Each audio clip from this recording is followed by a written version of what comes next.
Welcome to Mystical Minds. I am your host, Jamie Girard, and today I will be reading Poetry and Prose from Danny Martin Girard. Infinite intelligence and power.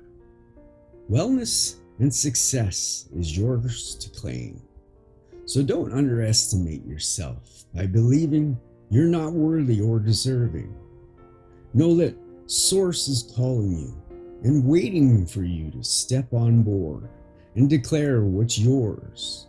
No, nothing is too great for the infinite intelligence and power of the great I Am.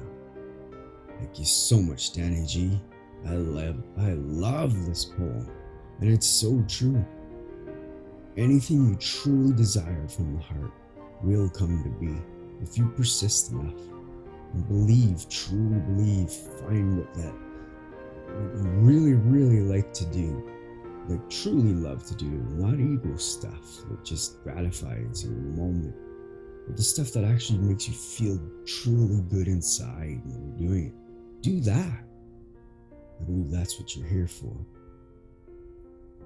And God will always be there and guide you. Just follow the doors, even if you think it shouldn't be. Just trust it. Thank you so much for listening and have a beautiful day.